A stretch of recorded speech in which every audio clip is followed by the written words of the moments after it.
Doctor, me da mucho gusto tenerlo aquí. Gracias por poder compartir su conocimiento y su tiempo con todos nosotros, que la verdad es completamente invaluable el poderlo tener el día de hoy aquí.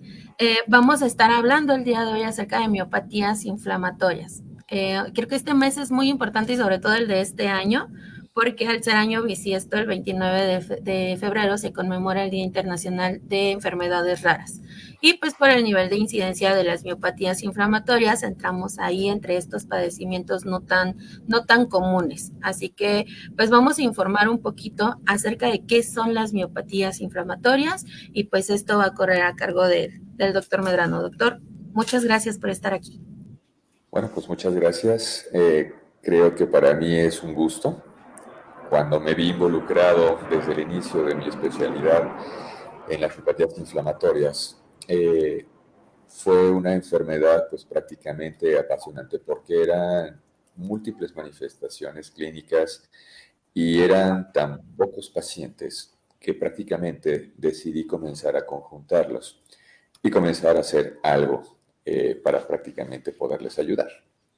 Entonces, a partir de allí prácticamente me he visto muy involucrado en varios trabajos para investigación de miopatías inflamatorias y entre otras cosas también cómo poder tratar a los pacientes y cómo poderlos ayudar. También de una manera interesante, pues hemos colaborado con Karina Salazar para participar dentro de AMI, ¿ok? Que ya más adelante pues, les explicará para las personas nuevas qué es la asociación. Pero bueno, el día de hoy hablaré de algunas generalidades de lo que es la enfermedad que es importante que ustedes conozcan, que ustedes identifiquen.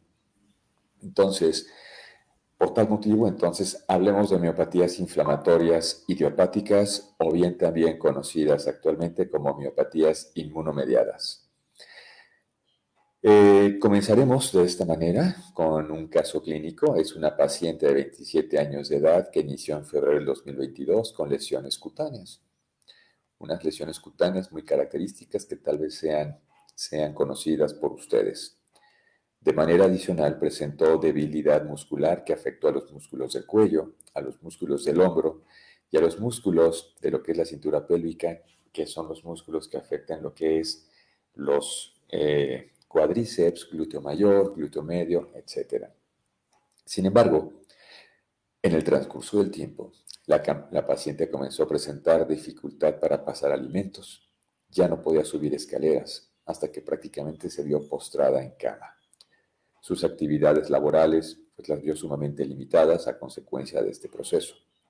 Casi un año después comenzó a presentar falta de aire y tos seca.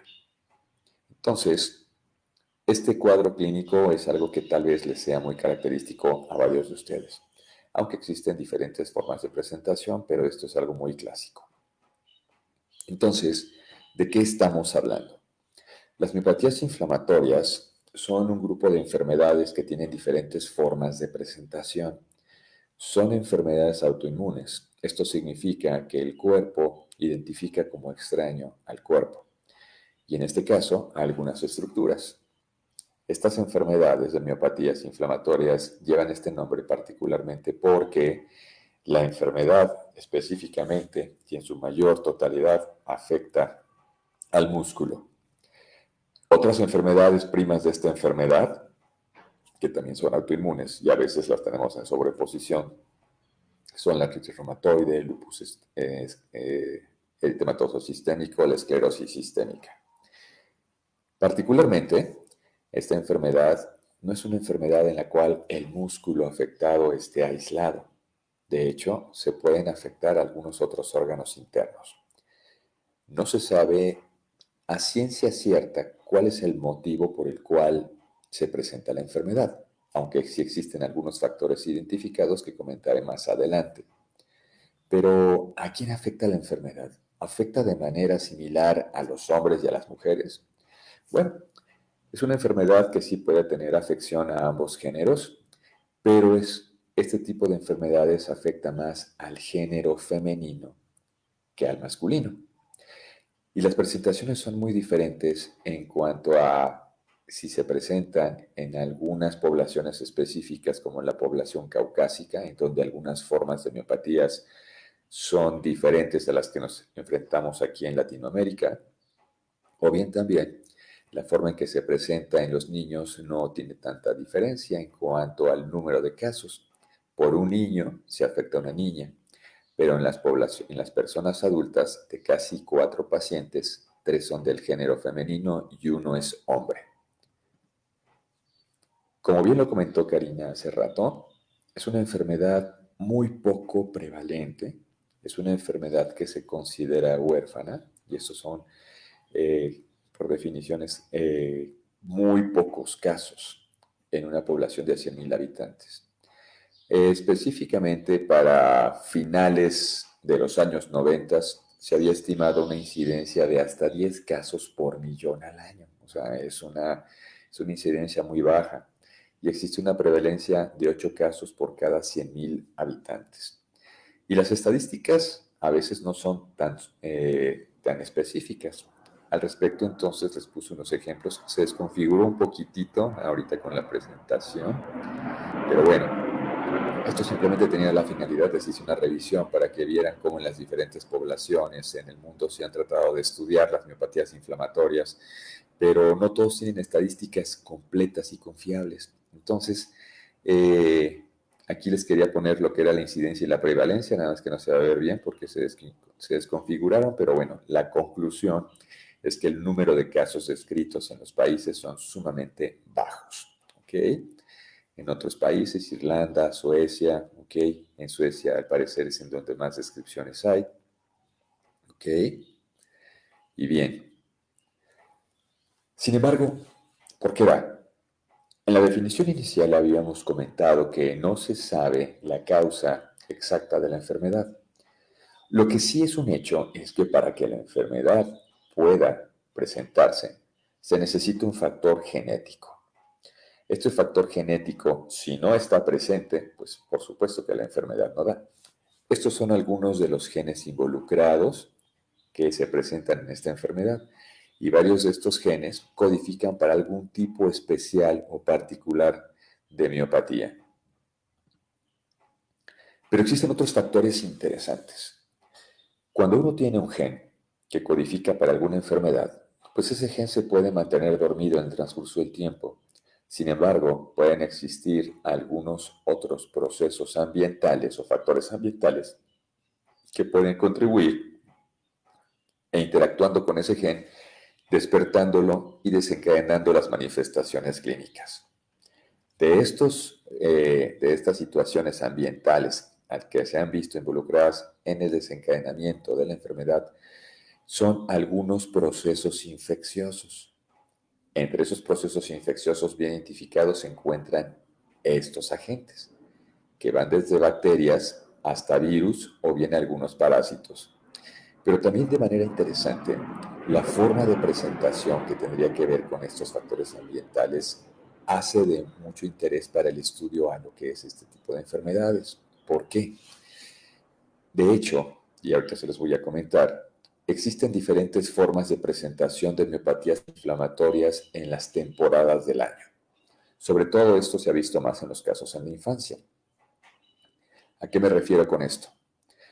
En el Hospital General de México, en donde me desenvuelvo, hace varios años hice un estudio observacional para tratar de identificar el comportamiento en el inicio de la enfermedad.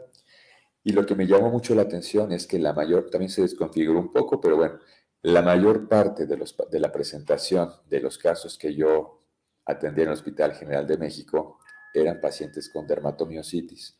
Pero mi interés específico era identificar cuándo se presentaba la enfermedad.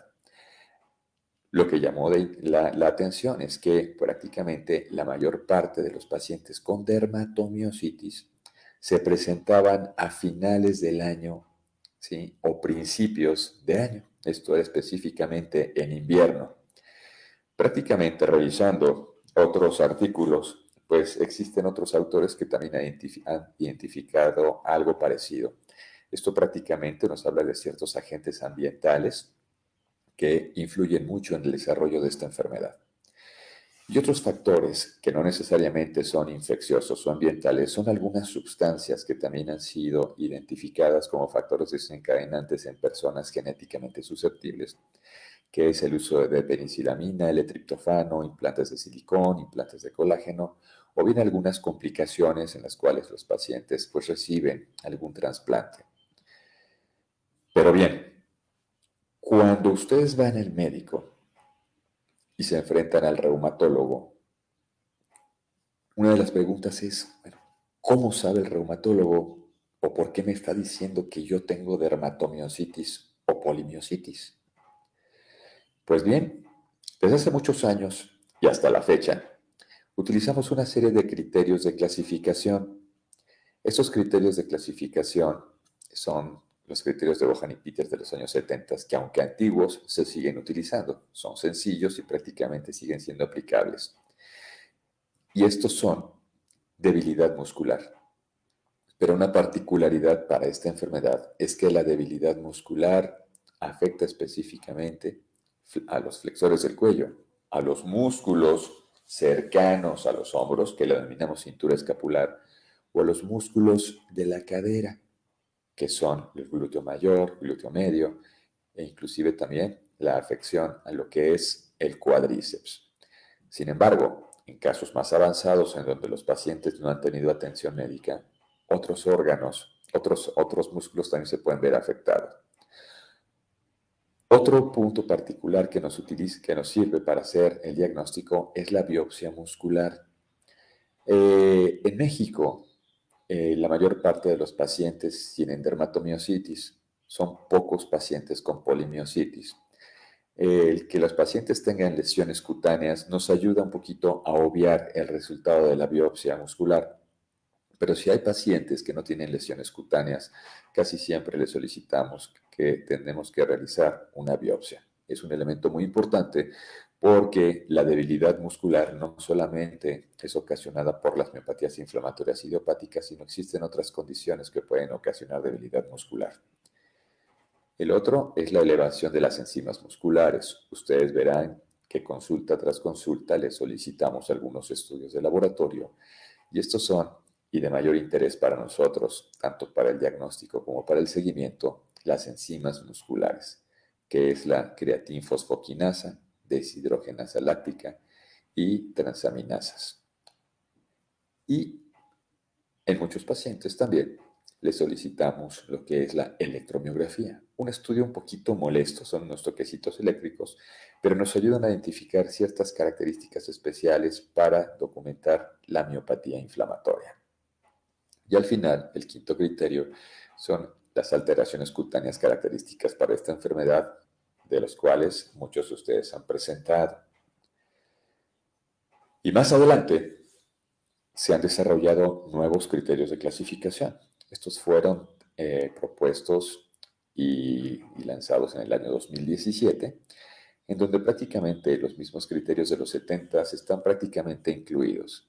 Las diferencias aquí es que prácticamente se establece un puntaje y si los pacientes iniciaron antes de los 18 años, menos de 18, después de los 18 años, si los pacientes tienen biopsia o no tienen biopsia y si tienen alguna positividad para anticuerpos, específicamente a TIJ1. Para el caso, prácticamente sigue siendo lo mismo.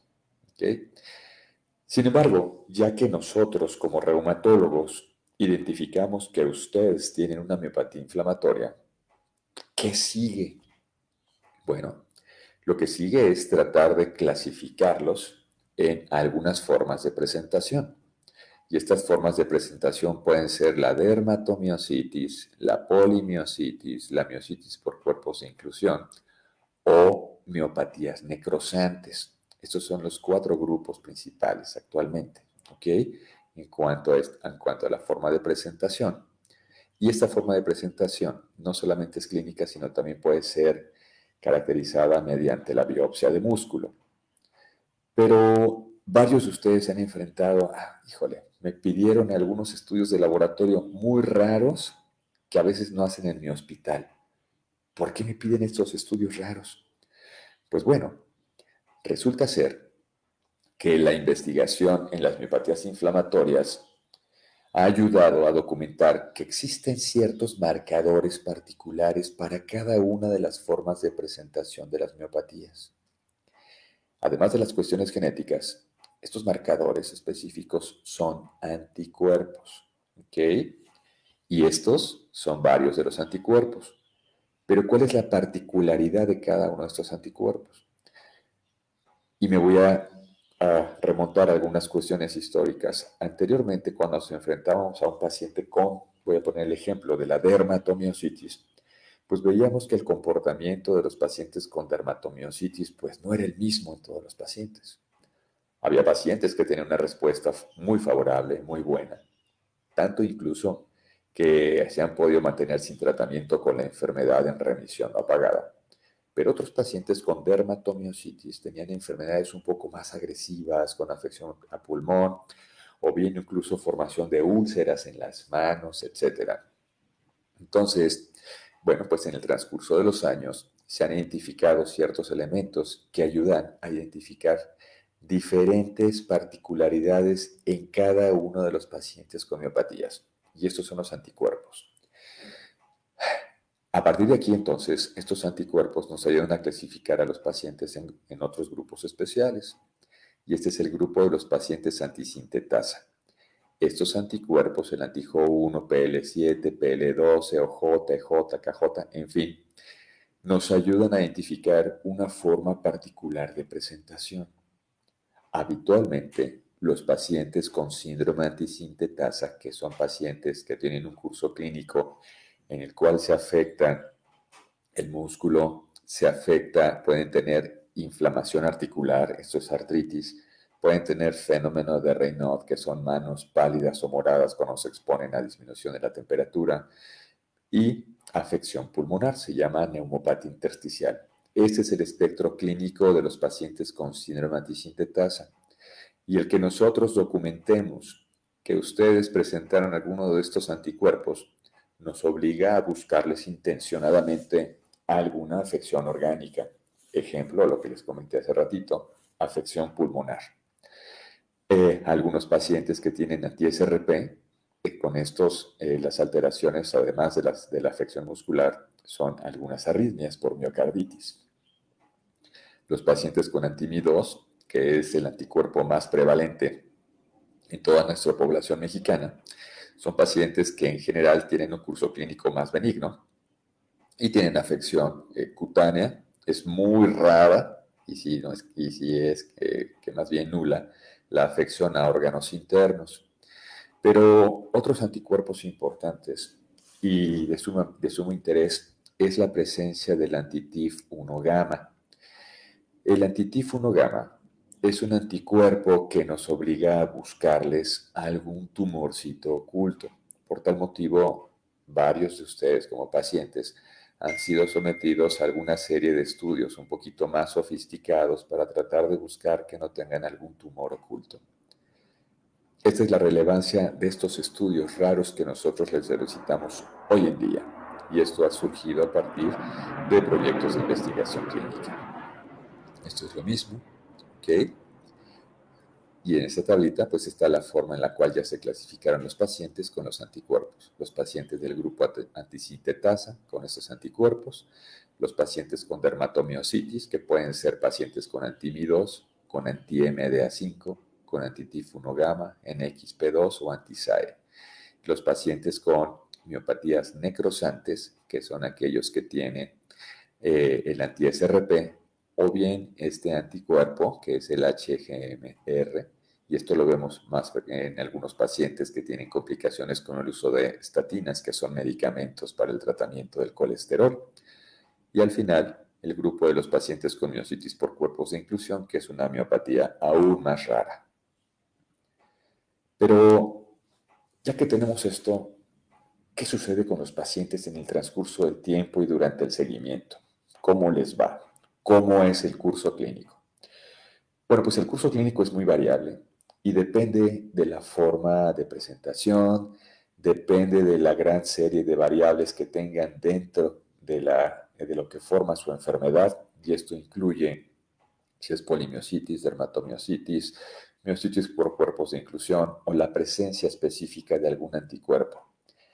La mayor parte de los pacientes tiene un curso clínico insidioso y puede ser progresivo. Puede haber los pacientes cuando no han recibido tratamiento, comienzan a notar una pérdida progresiva de la fuerza muscular en un promedio de 3 a 6 meses aproximadamente antes de la primera visita al médico. Se ha visto que los niños o los jóvenes pueden tener una evolución mucho más rápida y un pequeño grupo de pacientes pueden tener dolores musculares.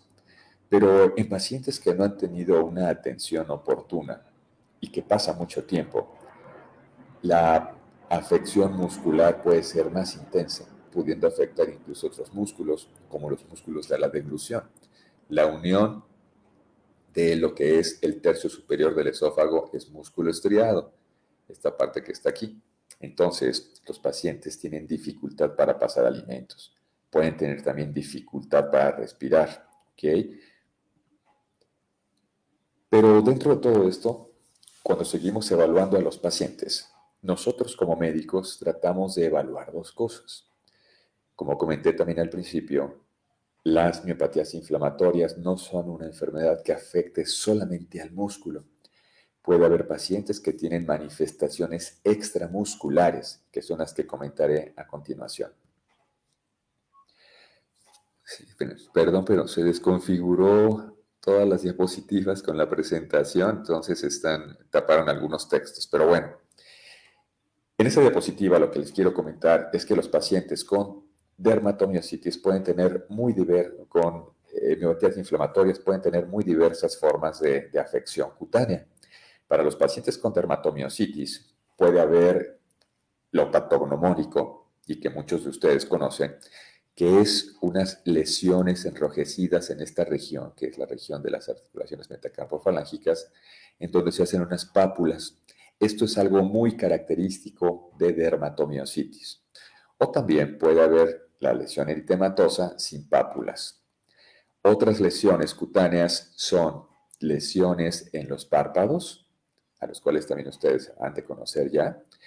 Entonces se les ponen rojos los párpados, se les pueden hinchar, se les pueden poner rojas estas regiones. Esto se llama perionixis, ¿ok? Puede haber descamación, puede haber vasculitis, puede haber calcinosis, que comentaré más adelante y que varios de ustedes tienen. Puede haber afección a la grasa, presentando entonces los pacientes lesiones hundidas bajo la piel, unas lesiones como red en las piernas, como livedo reticularis, en fin. Estas son algunas de las manifestaciones muy características que algunos de ustedes han tenido. Esto es el eritema en heliotropo. Varios pacientes pueden tener fotosensibilidad y la fotosensibilidad en las personas morenas les ocasiona hiperpigmentación cutánea. Punto importante que muchos de ustedes lo sienten como un gran impacto porque les oscurece mucho la piel. En el tiempo y después del tratamiento les puedo comentar que les va disminuyendo progresivamente. Otras lesiones como Gotrón, la fotosensibilidad, el signo del ave del escote, ¿ok? Las pápulas de Gotrón, ¿ok? Que son de las lesiones más características. Y lesiones en lo que son la pequeña vasculatura a nivel periunguial, que son los capilares. Hoy en día realizamos un estudio que se llama capilaroscopía para tratar de identificar el tipo de lesión que se encuentra en esos capilares. Ya habitualmente lo vemos asociado a actividad de la enfermedad. Lesiones cutáneas en la región lateral del muslo, que es el signo del Hulster. Y este tipo de lesiones que aquí estamos viendo en la radiografía, que son calcinosis, ¿ok? Que son depósitos de un tipo especial de calcio que se localiza en el tejido celular subcutáneo, grasa o inclusive a veces dentro del músculo. Existen diferentes tipos. Fotosensibilidad, B del escote, el signo de la B del escote, ¿ok? El signo del chal y bien, varias de las manifestaciones que ustedes conocen. Las manos de mecánico en pacientes con el síndrome antisintetasa, ¿ok? Calcinosis, y algunos pacientes pueden tener artritis. aunque una de las características de la artritis en los pacientes con este tipo de enfermedades, a diferencia de la artritis reumatoide, es que es una artritis no destructiva, ¿ok? No erosiva. Uno de los puntos importantes, y yo creo que la mayor parte de los pacientes en la audiencia han sido sometidos a este estudio, tomografías de alta resolución. Es un estudio como una fotografía que nos ayuda a identificar las características de su pulmón. Hoy en día es un método no invasivo. Históricamente se hacían biopsias pulmonares. Hoy en día, aunque potencialmente se pueden realizar, no es lo más habitual, ya que la tomografía de alta resolución nos puede identificar un tipo especial de afección pulmonar que nos puede orientar a identificar el tipo de neumopatía intersticial que tiene. Neumopatía no específica, usual, en fin. De manera adicional a esto, pues solicitamos entonces pruebas de función respiratoria. En algunos pacientes solicitamos electrocardiogramas para identificar que no tengan alguna arritmia. Y la afección gastrointestinal pues también es presente. La mayor parte tiene disfagia, que es dificultad para pasar alimentos. Les había comentado por qué. Porque el tercio superior es músculo estriado. Y perdón, la afección renal no es no es una alteración característica per se de la enfermedad muscular. Puede ser una complicación de la gran inflamación muscular que se presenta debido a que cuando el músculo libera unas grandes cantidades de mioglobina, estas se pueden depositar en una parte del riñón que se llama túbulo, ocasionando un problema renal, pero secundario a la gran inflamación del músculo. Pero, ¿qué hacemos nosotros como médicos cuando vienen con nosotros? Pues realmente se darán cuenta que nosotros realizamos una serie de preguntas, una serie de exploración física particular, en donde tratamos de identificar varias de las enfermedades que particularmente pueden ocasionar debilidad muscular, que hay desde lesiones neurológicas hasta lesiones musculares no inflamatorias, endocrinológicas, distrofias musculares que tiene que ver con una alteración genética importante y esto pues lo presentan, esto es evidente pues prácticamente desde el nacimiento, miopatías de tipo infeccioso, secundaria a toxicidad por fármacos. Entonces de nosotros, de la exploración física, del buen interrogatorio, del análisis de sus laboratorios, de todo lo que comenté, es que nosotros vamos a armar el rompecabezas para poderlos clasificar con estos diagnósticos. ¿Qué hacemos en el seguimiento? En el, en el seguimiento solicitamos diferentes estudios de laboratorio que tienen diferentes finalidades. Me enfocaré principalmente a estos estudios de laboratorio que son las enzimas musculares. Esas enzimas musculares nos ayudan a identificar la inflamación del músculo, pero no solamente nos sirven al inicio como diagnóstico, sino sirven también en el seguimiento.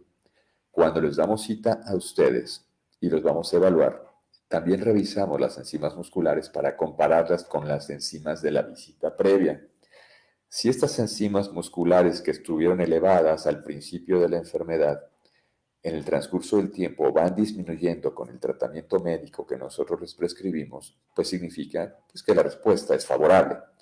Y esto nos sirve a nosotros mucho para tomar decisiones terapéuticas en cuanto a añadir inmunosupresores, subir dosis de glucocorticoides o bien disminuirlas.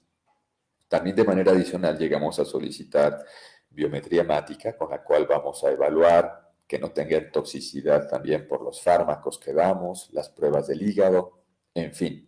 Este es el motivo por el cual los molestamos visita a visita con los estudios de laboratorio. Y el otro estudio que realizamos por diferentes situaciones que es la biopsia muscular. En pacientes en quienes tenemos duda diagnóstica,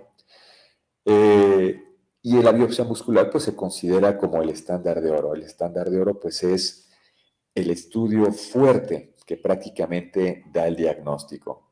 Pero como comenté hace rato, no llegamos a hacerla en todos los pacientes porque hay pacientes en quienes es sumamente evidente el diagnóstico que tienen. Pero la biopsia muscular nos ayuda muchísimo también a clasificar a los pacientes de acuerdo a la infiltración particular de la localización o bien el tipo de linfocitos, perinicial, endomicial o linfocitos CD8 o bien CD4. Bien, y esta biopsia muscular, pues es lo que les comentaba aquí, cómo nos es de utilidad también para clasificar a los pacientes con los diferentes tipos de miopatías que habíamos visto inicialmente. La electromiografía, que es el estudio de los toquecitos eléctricos, es sensible, que significa que, bueno, puede identificar que el paciente tiene una miopatía, pero no es específica. Eso significa que no me va a decir específicamente que el paciente tiene una dermatomiositis. Todo esto lo armamos en conjunto con el resto de las manifestaciones clínicas que tiene el paciente. Más del 90% de los pacientes con miopatías presenta este tipo especial de descargas eléctricas y hay una alteración muy particular que nos indica esto es una miopatía y esto se llaman fibrilaciones, que son ondas muy pequeñitas, ahorita se las voy a mostrar. Y el otro punto importante es que, bueno, casi siempre, es muy raro que le hagamos una electromiografía 2 o 3 veces a un paciente, ¿ok? Casi siempre es en una sola ocasión. No hay una correlación entre el grado de debilidad y los hallazgos de la electromiografía, pero sí podría haber correlación en el tiempo. Pacientes que tienen enfermedades que no fueran tratadas por años y llegaron ya en fases muy avanzadas, ahí sí existe una alteración muy importante adicional que es la denervación. Esta es la electromiografía. Esto es lo que nosotros vemos. Esto es lo de un paciente normal y así se ve un paciente que tiene la enfermedad de ustedes. ¿Ok? Bien. Entonces, y aquí no se desaparecieron las imágenes que les quería mostrar. Bueno, hay un estudio que se llama resonancia magnética. La resonancia magnética también es un estudio de imagen, un poco caro, pero nos puede ayudar para identificar varias alteraciones. Es un estudio que nos puede ayudar para documentar la zona en donde podemos tomar la biopsia, porque esta enfermedad da lesiones en parches. Esto es de un músculo, afecta esta parte, luego esta parte está respetada, luego afecta a esta otra, entonces como parchecitos. Entonces, a veces cuando se toma una biopsia de una manera ciega, sin un estudio de imagen, corremos el riesgo de tomar una biopsia de una zona normal. Entonces, el estudio de imagen, la resonancia magnética, puede ayudar a identificar estas zonas lesionadas. Cuando el paciente tiene un proceso inflamatorio muscular agudo, se ven ciertas lesiones blancas, algunos puntitos en parches o lesiones más extensas en parches que les llamamos zonas de hiperintensidad en una fase especial que se llama T2. También podemos ver si el músculo está edematoso o no, o bien si el paciente ya tiene una gran progresión de la enfermedad en donde el músculo ya fue reemplazado con grasa. Entonces, la resonancia magnética nos puede ayudar para identificar este tipo de situaciones. Esto es la resonancia magnética y así se vería el músculo inflamado. El músculo normal se ve de esta manera, ¿ok? Y el músculo inflamado se ve de esta manera, estas lesiones más blancas, lesiones hiperintensas. Otros estudios de resonancia magnética donde podemos identificar las zonas del músculo inflamado, lesiones hiperintensas. Todo esto, pero de manera adicional, aquí observamos otra cosa, esto. Esto es una radiografía donde se observan estas lesiones blancas vistas aquí en la radiografía corresponde a calcinosis. Y en la resonancia magnética, estas lesiones blancas que ven aquí como una red, estas lesiones hiperintensas son calcinosis, que se presentan particularmente en pacientes con un anticuerpo que puede ser el NXP2, por ejemplo. ¿Cuál es la historia natural de la enfermedad? ¿Cómo les va a los pacientes? Bueno, en algunos pacientes, afortunadamente, en un estudio que hicimos, más del 70% de los pacientes de mi grupo han entrado en remisión. Remisión es enfermedad apagada. La mayor parte de los pacientes pueden tener eventos intermitentes, o sea, entran en remisión, luego se pueden reactivar, etc. Pero hace mucho tiempo el uso crónico de esteroides era algo muy común. Hoy en día tratamos de que esto no suceda y esto tratamos de evitarlo tras el uso de lo que son inmunosupresores. Los inmunosupresores nos van a ayudar para tratar de disminuir el uso de lo que es la cortisona y, si es factible, eliminarla por completo. Hay pacientes en donde no es tan sencillo esto porque tienen enfermedades un poco más agresivas y ahí nos vemos en la necesidad de utilizar dosis más altas de glucorticoides o bien combinación de inmunosupresores. Aquí les hacemos casi siempre el énfasis de que por favor no suspenda su tratamiento, salvo que nosotros como médicos lo indicamos. ¿Por qué? Porque cada episodio inflamatorio es una fuente potencial de pérdida de la masa muscular. El grado de progresión y la pérdida de la masa muscular depende del subtipo serológico. Esto es los anticuerpos. Como les comenté hace tiempo, hace algunas diapositivas, algún tipo especial de anticuerpos está relacionado con enfermedades un poco más agresivas o de más difícil control.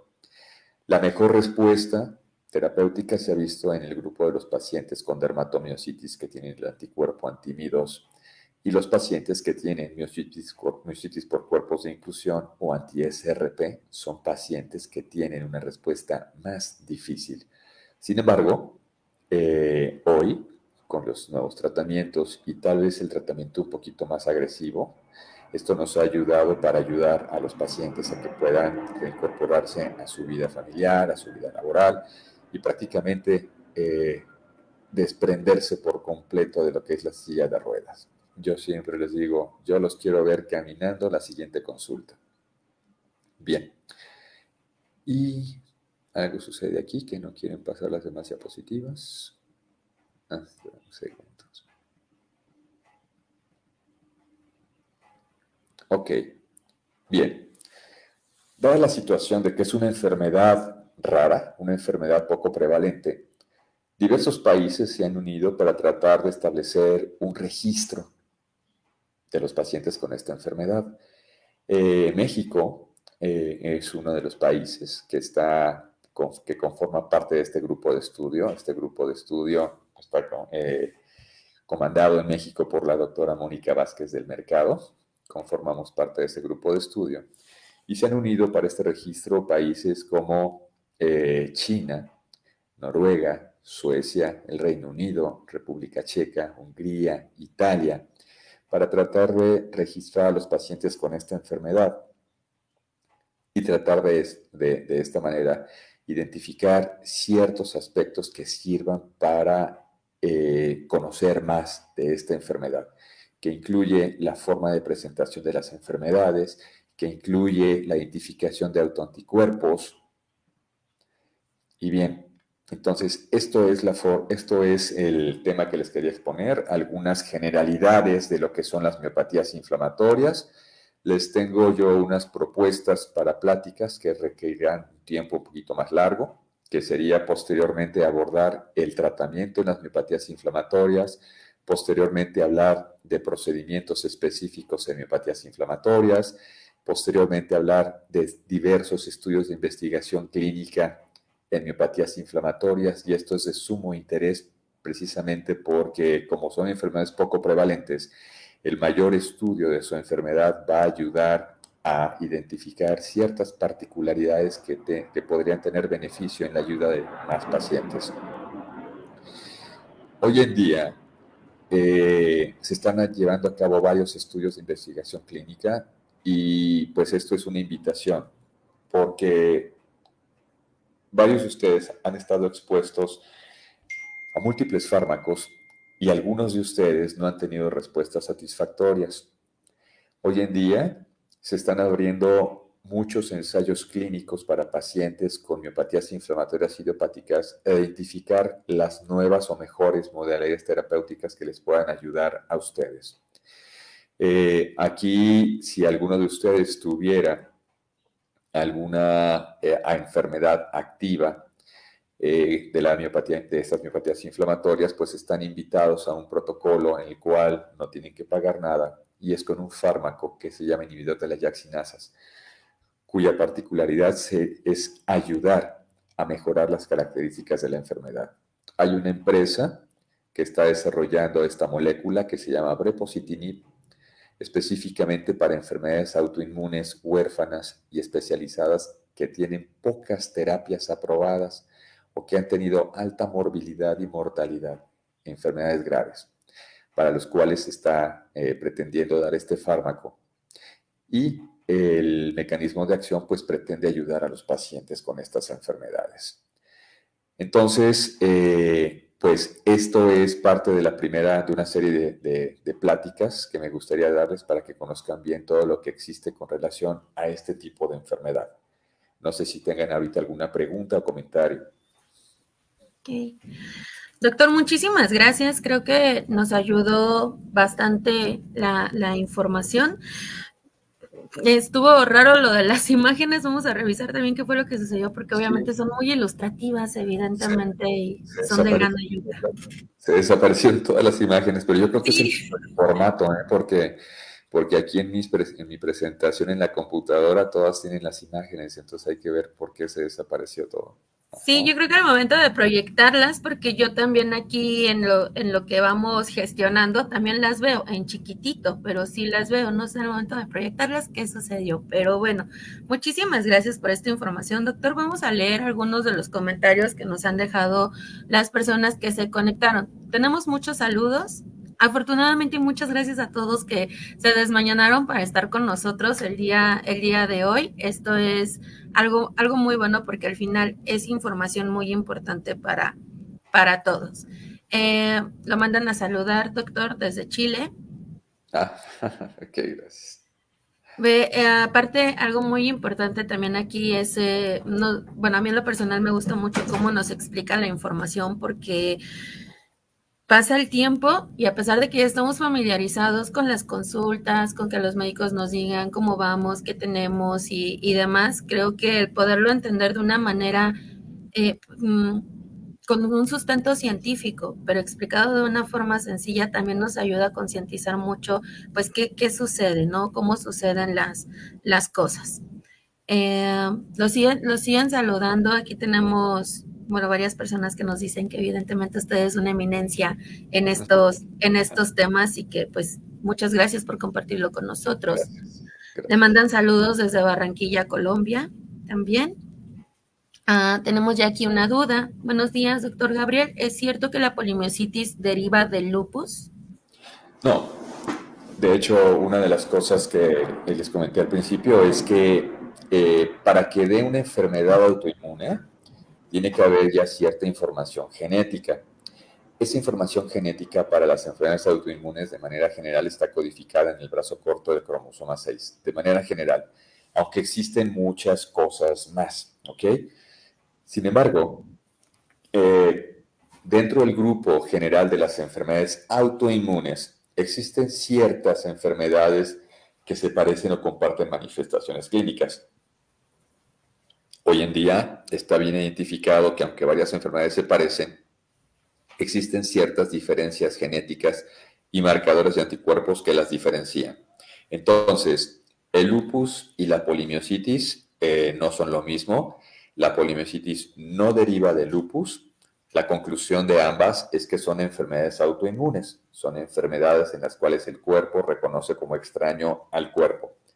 Sin embargo, puede haber dos cosas en lupus. En el lupus puede haber una cosa que se llama miositis asociada al lupus, ¿ok? Que es un proceso inflamatorio del músculo derivado del lupus, pero que tiene un curso clínico más benigno, ¿ok? Con dosis bajitas de esteroides tiene una respuesta muy rápida. Esta es una miositis asociada al lupus. Pero hay pacientes que tienen síndromes de sobreposición. El síndrome de sobreposición significa pacientes que cumplen criterios de clasificación tanto para una enfermedad autoinmune, más otros criterios de clasificación para otra enfermedad autoinmune. ¿A qué voy con esto? Un paciente con lupus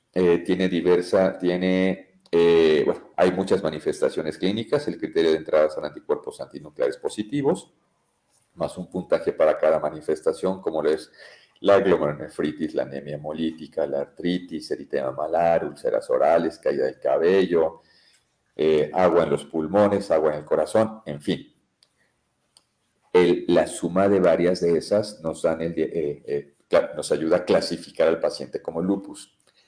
Y ese paciente con lupus puede tener de manera adicional polimiositis. La polimiositis es una afección muscular diferente a la miositis asociada al lupus. Entonces, la polimiositis tiene un curso clínico un poquito más difícil en su respuesta terapéutica y los criterios de clasificación serían los que comenté. Entonces, que el paciente tenga incremento en las enzimas musculares, la debilidad proximal, que pueda tener algún marcador serológico de los que comentamos, llámese antijo 1, que es el más prevalente.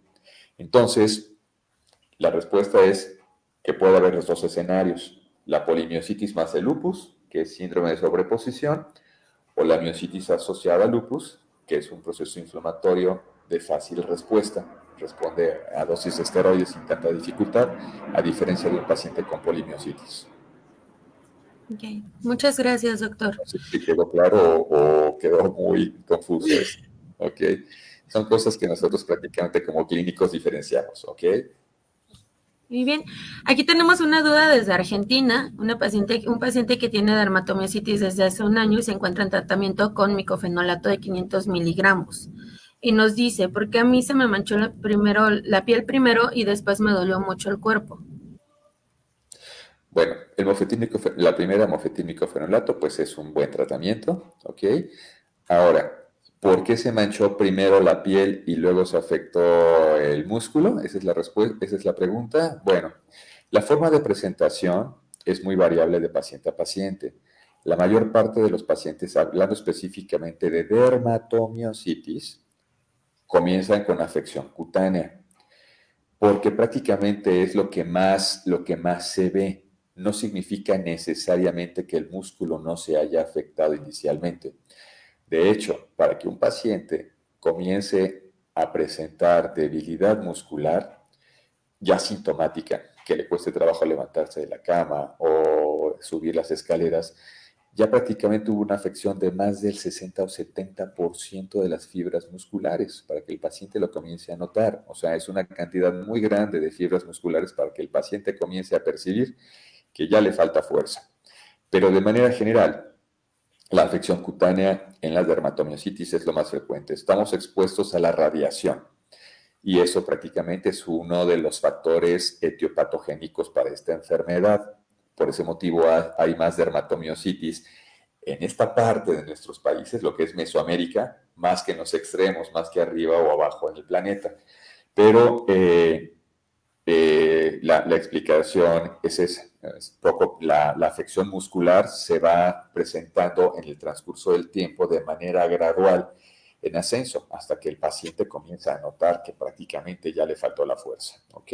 Entonces, es muy factible que se haya comenzado su enfermedad no solamente con la afección cutánea, sino con una inflamación muscular muy leve que no percibió. Ok, Pero gracias. algo importante también es esto. No solamente las lesiones son eritematosas, pueden dejar hiperpigmentación, como les comenté. ¿Ok? Entonces tienen que cuidarse del sol, sobre todo las personas que son de tez un poquito más morena. ¿Ok? Y utilizar lo que son los filtros solares del 50 más a las 8, a las 12, 16, 18 horas. ¿Ok? Porque es una enfermedad fotosensible como el lupus, que también es fotosensible. Entonces, los cuidados cutáneos, un paciente con lupus lo tienen que tener los pacientes con dermatomiositis también. Esta es duda mía, porque el otro día, obviamente en internet abunda demasiada información y uno luego ya no sabe qué creer y qué no. Vi un video de alguna figura influencer que hablaba acerca de los protectores solares tomados. ¿Eso es real? ¿Eso existe? Ah, ¿Cápsulas de protector solar? eso es algo nuevo que están utilizando los dermatólogos, ¿ok? Y tienen la Ok, finalidad también de bloquear. Yo particularmente no los he utilizado, sí sé que existen, sí es un hecho, ¿ok? Lo que ok, prácticamente yo prescribo son las cremas de filtro solar del las 50. cremas. Ujú. Yo creo que aquí lo recomendable sería, por si alguna persona ve también este tipo de información, que nosotros por el momento nos quedemos con cremas, a menos de que lo chequemos directamente con el dermatólogo, que nos evalúe si podemos, no sé, ser candidatos a esa medida, ¿no? Efectivamente. Ok. Bueno, nos escribe Shirley, me diagnosticaron en el 2019 con los síntomas antes mencionados muy marcados, disfagia, debilidad, compromiso pulmonar y más. Excelente explicación, muy clara. Eh, Gracias. Lulú nos pregunta, ¿en qué momento o de qué depende entrar en remisión? Ok, bueno, esto es muy interesante. No hay una respuesta categórica para que yo les diga en tanto tiempo van a entrar en remisión. Y depende de varias cosas. Depende de la forma de presentación de su enfermedad. Ejemplo, si a mí me llega un paciente con miositis por cuerpos de inclusión, por default, yo sé que su curso clínico me va a costar un poquito más de trabajo. ¿Ok? Entonces es una miopatía que tiene una respuesta terapéutica más difícil. Si me llega un paciente con dermatomiositis, con anticuerpo anti-Mi2, podría inferir que su respuesta va a ser más sencilla. Entonces, bueno, si me llega un paciente con un anti-Jo1, podría saber que va a tener una enfermedad un poquitito más intensa con afección pulmonar, artritis, raynoid, la miopatía. Entonces, bueno, entonces, como carta de presentación, estas son las formas que me ayudan a identificar tal vez cómo le va a ir al paciente. Número dos, el tiempo de evolución en el cual el paciente ha acudido al tratamiento con nosotros es muy importante. Si un paciente acudió con nosotros a los pocos meses de evolución, podría garantizar que la respuesta terapéutica será favorable. No puedo definir que el 100% de los pacientes va a llegar a remisión, ¿okay? Porque hay pacientes que a pesar de tomarse un tratamiento adecuado, tienen una enfermedad un poquito más intensa, que aunque han mejorado sus características físicas y los hemos levantado, pueden volvieron a trabajar o a tener una relación familiar importante, todavía queda con ciertos datos de actividad a pesar de tomar un tratamiento de manera adecuada. ¿Okay? Entonces, son varios factores, como comenté entonces, el tiempo de evolución en el cual el paciente recibe el tratamiento, la forma de presentación de la enfermedad y que tengan buen apego al tratamiento. ¿Okay? Muchos pacientes suspenden el tratamiento porque se sintieron bien y pensaron que ya no tenía nada y tuvieron recaídas. Entonces es muy importante siempre el apego. Entonces, bueno, como conclusión, pienso yo que son dos cosas. La forma de presentación de la enfermedad con todas sus variables que incluye esta, la forma de presentación, los anticuerpos y el tiempo de evolución en el cual acuden con nosotros a la consulta. Ok, muy bien. Tenemos un saludo también desde Ah, España. perdón, remisión significa que que al paciente ya logramos dormir la enfermedad, no curarla, ¿ok? Ujú. Cura sería que algo no existiera. Son enfermedades que van a estar presentes y los fármacos simplemente sirven para poder minimizar el fenómeno inflamatorio y mantener dormida la enfermedad, siempre y cuando mantengan un tratamiento adecuado. Algo interesante que yo hice hace tiempo y tenía que ver específicamente porque no hay una forma de tratamiento específica para las miopatías inflamatorias. Si ustedes buscan en la literatura, no hay guías de tratamiento específico de que un paciente con dermatomiositis se pueda tratar de esta manera. Esto me llevó a diseñar un proyecto de tratamiento. Y con ese proyecto de tratamiento, que fue una terapia agresiva, metimos en revisión al 70% de los pacientes de mi grupo. De este grupo, de los que estuvieron en remisión, varios tomaban tratamiento y mantuvieron a la enfermedad apagada. Si yo hablo de enfermedad apagada, en remisión significaría que las enzimas musculares están dentro de parámetros normales, hablando del músculo, y hablando de piel, es que no tengan manifestaciones inflamatorias, que no tengan lesiones rojas en su piel. Entonces, eso sería hablar de remisión en el contexto de la clínica para el entendimiento de los pacientes. Y dentro de este entrar en remisión, que es enfermedad dormida, hay pacientes en donde la respuesta ha sido tan satisfactoria que ha sido factible suspender el tratamiento. De hecho, tengo pacientes a quienes yo reviso una vez al año que están sin tratamiento y ya tienen programadas sus visitas. Evidentemente, si ellos ya conocen la enfermedad y tienen alguna manifestación, me visitan antes y eso sería exacerbación de la enfermedad. Puedo reiniciar el tratamiento y una de las cuestiones benéficas de ellas es que como ya conocen su enfermedad y si tuvieran exacerbación, o sea que de nueva cuenta comenzará la enfermedad, inicio el tratamiento lo más pronto posible y no es necesario llegar a dosis tan altas como al principio de la enfermedad. ¿Okay? Tal vez aquí pueda caber una confusión en la parte de remisión, porque sí me ha tocado leerlo, que puedo ver comentarios de pacientes que dicen, estoy en remisión, pero sigo sin tener fuerza muscular. Mi médico me ha dicho que estoy en remisión, pero no tengo fuerza. Eso es algo muy importante. A ver, efectivamente hablar de remisión no va muchas veces de la mano con la recuperación total de la fuerza muscular. ¿Ok? El que un paciente siga con enzimas musculares incrementadas significa que el paciente sigue con enfermedad activa. Pero hay pacientes que tuvieron una presentación de enfermedad agresiva o tuvieron un tiempo de atención muy tardío. Entonces el tratamiento adecuado lo recibieron 2 años después. En ese tiempo, gran parte de las fibras musculares, que son las fibras musculares de tipo 2, se murieron. Esas fibras musculares ya no son recuperables. Entonces, se inició el tratamiento de manera tardía, porque el paciente acudió muy tarde o lo canalizaron muy tarde al hospital. Se inició el tratamiento correcto. Logramos controlar las enzimas musculares, o sea, se normalizaron. Ya no tuvieron manifestaciones cutáneas ni otra manifestación a órgano interno, llámese pulmón.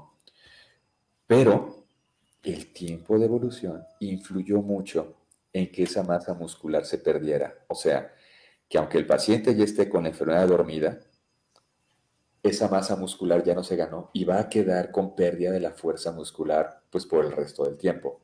Aquí lo que hay que hacer es entrar a rehabilitación, modificar lo que son su alimentación, un poquitito de ejercicio tónico con un poquito de pesas para tratar de mejorar un poco la fuerza. Efectivamente es algo sumamente interesante, ¿ok? No sé si quedó claro. Entonces, ¿sí, sí me escuchan? Ah, sí, Ok, ahorita sí. ok, Y bien. bien. Muchas gracias, doctor. Nos pregunta Stephanie, doctor, buenos días. Me gustaría saber si es útil hacer una biopsia muscular si ya se ha llevado un tratamiento de 6 meses, incluyendo inmunosupresores, aunque la enfermedad ha sido refractaria. Bueno, pues por supuesto, en este caso tiene toda la total indicación de hacer una biopsia muscular, sobre todo en enfermedades refractarias. Enfermedades refractarias son aquellas enfermedades en las cuales, a pesar de recibir un tratamiento adecuado, la enfermedad sigue activa. Por ejemplo, hay una enfermedad muy parecida a las polimiositis, que esas no son inmunomediadas, se llama distrofia de cinturas.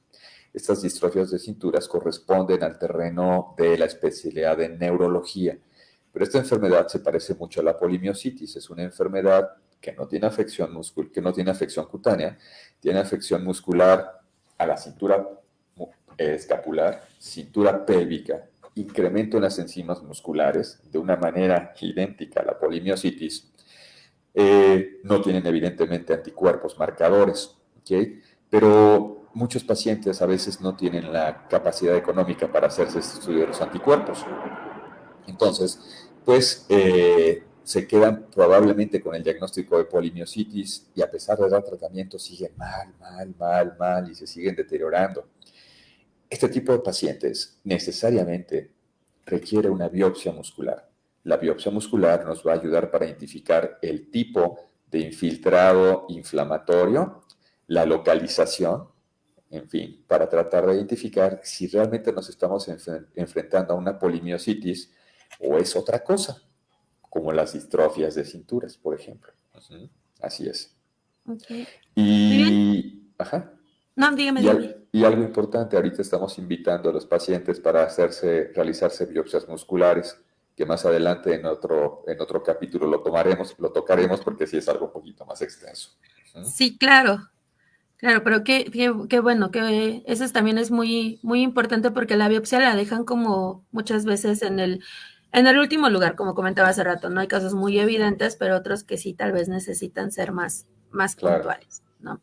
Aquí Raquel nos dice que la información fue muy interesante y que sí le gustaría continuar con las pláticas.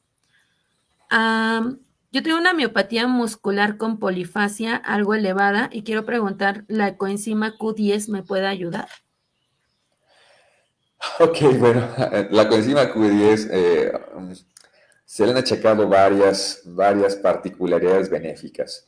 Para que nosotros como reumatólogos o probablemente algunos de las otras especialidades alopáticas indiquemos un fármaco, eso tiene que estar basado en ensayos clínicos que documenten la eficacia. No hay en estos momentos algún ensayo clínico específicamente con la coenzima Q10 que nos pueda ayudar.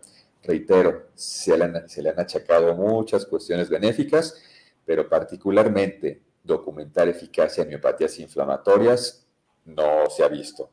Puedo comentar ahorita a bote pronto, es que tomarla no le va a causar ningún mal. Bien, no lo sé. Entonces, hacen falta ensayos clínicos para que yo pueda dar esa respuesta. Okay. De hecho, Y nos se pregunta, considera que es un antioxidante. que bueno, los antioxidantes también la principal fuente para poderlos obtener, tendríamos ahí que cuidar la parte de la alimentación, ¿no? Uh -huh. Bien, nos comenta Ale, muchas gracias, tengo dermatomiositis, he comenzado con pérdida muscular y baja de peso. Tengo duda por qué está pasando esto a pesar de estar con tratamiento. Ok, bueno, ¿qué edad tiene Ale Barrios? De manera general, lo que puedo comentar ahorita sin saber su edad es que en una dermatomiositis, si existe inflamación en el músculo estriado que comenté aquí, que es la unión del tercio superior del esófago, ¿ok? Puede haber dificultad para pasar alimentos y eso a veces les puede ocasionar que los pacientes no coman de manera adecuada y perder peso. Número dos, a veces los fármacos prescritos para el tratamiento para esta enfermedad les ocasionan pérdida del apetito. Ejemplo, metotrexate. Número 3. Si Ale Barrios inició su enfermedad después de los 50 o 60 años, estamos obligados a buscarle que no tenga algún tumorcito oculto. ¿Okay? Entonces, Okay. como parte del protocolo de estudio, nosotros buscamos intencionadamente en pacientes que tienen el inicio tardío de la enfermedad estas alteraciones. De manera adicional, si tuviera el anticuerpo anti-TIF1 gamma positivo, estamos obligados a buscar que no tengan algún tumorcito oculto. Ok. Bueno, en este caso sí sé que Ale es más joven y fue diagnosticada mucho antes de esa edad. Bien, bien, no sé, pero sí antes de los 50, mucho antes. Ok.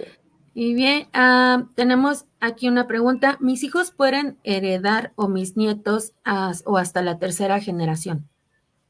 Eso es algo sumamente interesante. Las enfermedades autoinmunes tienen ciertas características genéticas. En muchos pacientes estos genes se van heredando y van pasando de generación en generación. El que nosotros heredemos un gen no necesariamente significa que ese gen se va a expresar. Existen ciertos factores que pueden influir en que estos genes se puedan despertar. Por ejemplo, yo puedo tener algún gen para una enfermedad autoinmune y tengo la enfermedad en este momento. Como yo tengo los genes, podría heredarlos. Como sabemos, todos somos productos de la mitad de los genes de nuestros papás y la mitad de los genes de nuestras mamás. Y la forma de nuestra coloración, tamaño, color de ojos o enfermedades que desarrollamos vienen codificadas ya genéticamente como parte de una herencia. Pero el que nosotros heredemos esos genes, como comenté, no necesariamente se despiertan.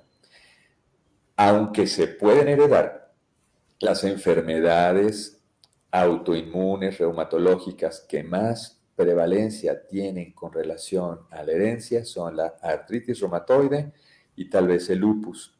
Heredar dermatomiositis a una siguiente generación es muy raro. Yo sí solamente tengo un caso, una familia en la cual prácticamente hay herencia de esto, pero sí hay casos en donde, por ejemplo, la mamá tuvo artritis reumatoide, la tía tuvo lupus, la hija tiene esclerosis sistémica, la nieta tiene dermatomiositis, ¿ok?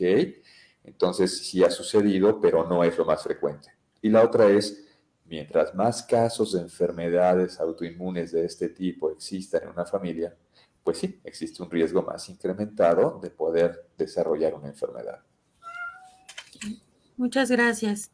Tenemos aquí un comentario. Yo estoy en el estudio de tratamiento con Brepositinib y es una maravilla. Así es, efectivamente. De hecho, aquí actualmente llevamos 5 pacientes y los pacientes se han sentido bien. Así es. Y aquí nos preguntan acerca del tratamiento con rituximab. ¿Qué opina del tratamiento con rituximab? Excelente, excelente, por supuesto. Tú tienes la experiencia también. Ok, el conflicto es que si esto fuera sumamente accesible, pues yo creo que todos ustedes lo tendrían. Ok. Eh, no todos los pacientes tienen acceso a este medicamento. Ok. De hecho, tiene un costo aproximado como de 170,000 pesos. Entonces, eso es un gran problema. Y por ese motivo nos hacemos valer de las otras líneas de tratamiento inmunosupresor inicial, como es el metotrexate, mofetilmicofenolato, azatioprina o bien combinación de estas. Entonces, aquel paciente que pueda tener acceso al rituximab porque tiene seguro de gastos médicos mayores, qué bueno.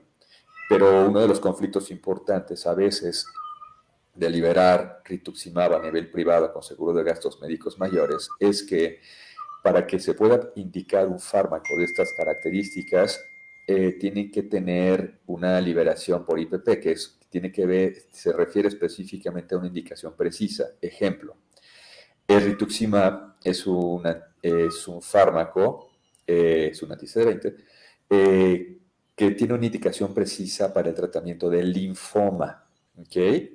Entonces, con linfoma no hay tanto conflicto para que lo libere un seguro de gastos médicos mayores. Segunda enfermedad en la cual prácticamente está bien indicada y con liberación de indicación, artritis reumatoide de difícil tratamiento, también ya lo liberan. Sin embargo, las miopatías inflamatorias y idiopáticas no están dentro de este espectro.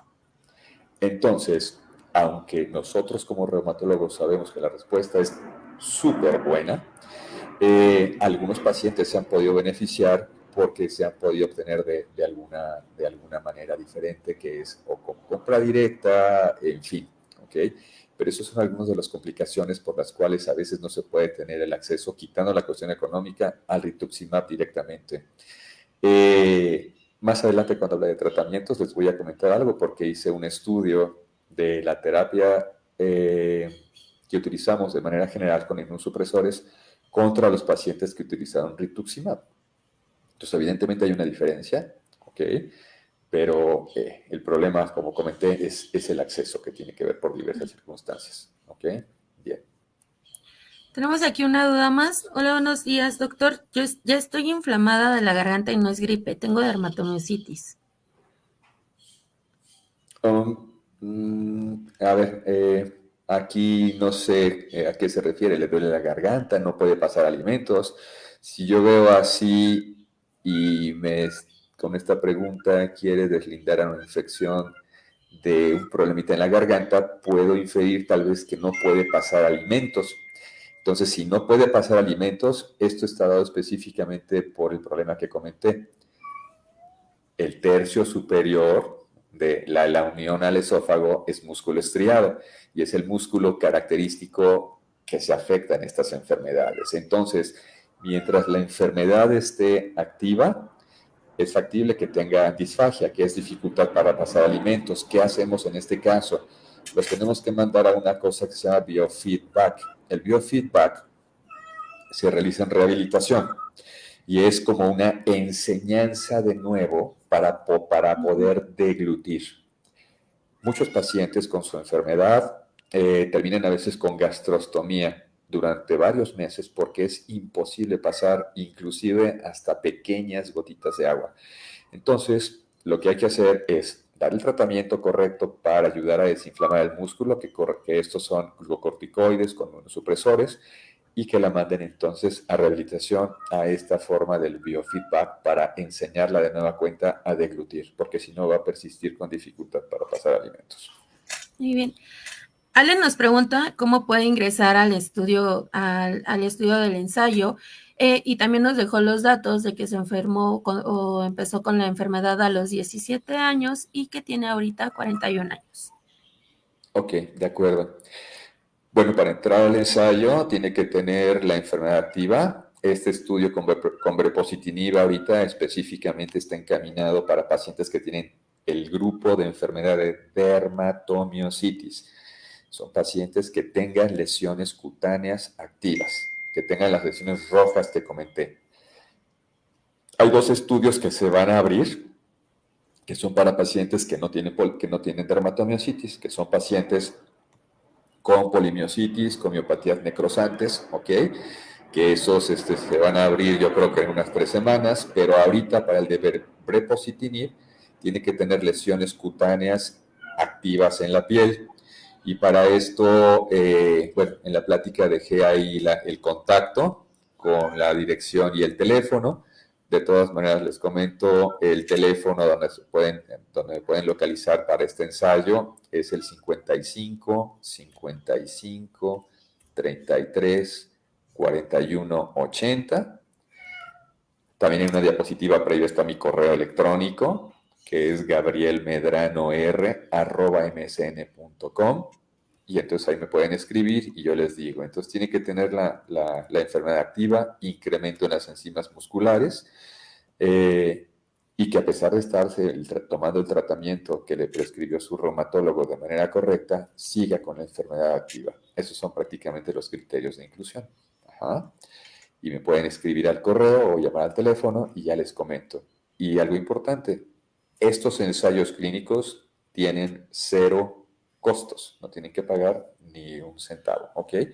Evidentemente es un proceso, hay que entregar un consentimiento informado por buenas prácticas clínicas, etcétera, antes de entrar al estudio. Lo lee, me comentan sus dudas, etcétera, se las aclaramos y si están en favor, lo firman y posteriormente a eso ya se puede hacer cualquier procedimiento para ingresar al estudio. ¿Ok? Okay.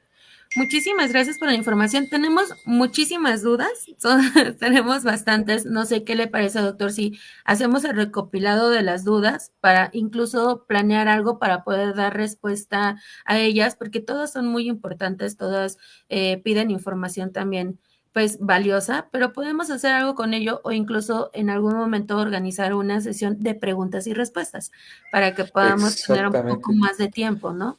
Claro, de hecho, esto prácticamente es algo sumamente interesante. O sea, nosotros, o yo particularmente como médico, no solamente me gusta mucho la atención para los pacientes, ¿ok?